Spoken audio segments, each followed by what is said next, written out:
Welcome to the Madstad, where Norwich City have won 2-1 against Reading. It's their first back-to-back league haul of wins since the end of January, start of February last season, when Norwich beat Brentford 1-0 at Griffin Park and then went on to beat Middlesbrough 1-0 at Carrow Road. Of course, this time around they've beaten Middlesbrough 1-0 at Carrow Road and then come here to pick up an excellent 2-1 win. Of course, that game against Brentford last January was also the last time Norwich City won away from home in the Championship. So it's been quite the evening tonight for Norwich City, and one thoroughly deserved. An interesting story to the game though, because there was definite frustration in it too. Norwich, by far the better side in the first half, deservedly took the lead from a wonderfully worked team goal, made thanks to a great through ball from Jamal Lewis to kind of break through the lines, and then the actual assist coming from Todd Cantwell. Lovely little reverse ball on his league debut. First time we've seen him at all, and he was actually given a start, of course, in the absence of the injured Anel Hernandez. More on Todd in a moment. And a wonderful finish from Teemu Pukki, or Teemu Pukki, I think it is pronounced, as Mr. Freezer informed me. Wonderful finish from a fair distance out, and just slotting it, bending it beautifully inside the far post. He is a man in a real purple patch. I mean, he's doing lots of things to earn that. He's working so hard. He never stopped running tirelessly all game. His energy was remarkable, given he also played twice in the international break. But he's also just flying with confidence, and he looks lethal in front of goal, which is proving a real benefit to Norwich, clearly, because getting ahead in a game like that was the first time Norwich had led away from home in the league this season, and it gave them a real platform to build on. They probably should have been ahead by more in the first half, although they were relatively short of clear-cut chances, but they were the better side. After half-time, I think Norwich, they really struggled to alter the momentum that Reading were trying to build as they pressed for an equaliser, and they ended up sitting deeper and deeper, and Reading did get the equaliser in the end on 72 minutes, I think it was, from Bodvarsson, a really scrappy, horrible goal. But Reading had probably deserved that on the weight of pressure in that second half. And the fact that Norwich couldn't disrupt that momentum and they couldn't counter it, I don't think they were doing it deliberately or deliberately inviting it on, but they were inviting it on. They just couldn't keep the ball. Reading are desperate to pick up points at the moment. They just won their first game at the previous weekend at Preston, so they wanted to kind of underline that, which it kind of made it so criminal that literally within 45 seconds to a minute maximum of equalising, having spent so long trying to do it, Norwich went up the other end. Brilliant run from Marco Stiepermann, who again is a revelation, and maybe a bit more on him later, to get all the way to the byline, pick up a loose ball, brilliant run, and cut back that fell to substitute Mario Vrancic, who finished really well and had to, given he'd kind of taken the ball off Teemu Pukki and Todd Cantwell to do it. But it was a lovely finish, scoring so quickly after Reading had equalised, clearly a crucial moment. And more than 1,000 Norwich City fans, I think, roughly, maybe not officially, certainly 900 and whatever, celebrated with the players.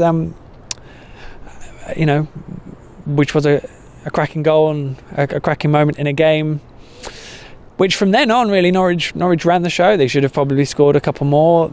They did do well to avoid any real scares, and I think Reading just, the stuffing was completely knocked out of them by that second goal, and they couldn't really respond. So it was kind of made for Norwich from that point on.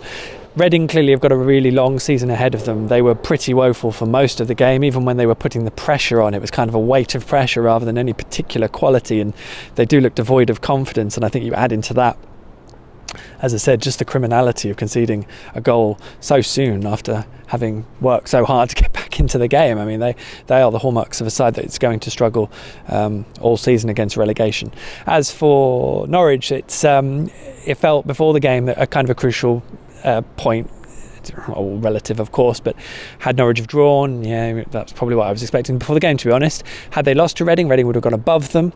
Now that Norwich have won, they're on 11 points, so mid-table, and they're not far off catching up with some of the teams going ahead, and of course a really interesting game at QPR, who are flying themselves at the moment. So it's nicely poised. That game is the second of the Hoops double-header, as I've decided to nickname it.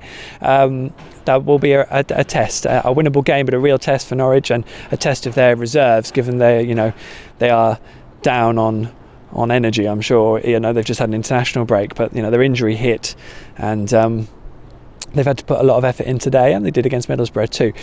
So on that basis, great to see Marco Stiepermann. A lot of people saying, oh, where's this player been and where did they get this from? And even Chris Gorham joked with me about that after full time. But we're seeing Marco getting a little run of games in a position that he's most comfortable with, and I don't really, we're seeing obviously the best of him, but I don't think it's anything we haven't seen him have the potential to deliver before. It's just great to see him doing it consistently. And what I love is the physicality, the way he's breaking things up and doing things quite simple in that number 10 role, which is lovely because he's got ball players around him who can do the really creative stuff. I think if you're relying more on Marco to unlock defences as much as anything, I don't think he can do that on his own. I think he needs to have a more all-rounded game and then not that he's not capable, but having that quality around him is a good help so that he can get on and do some pretty dogged work.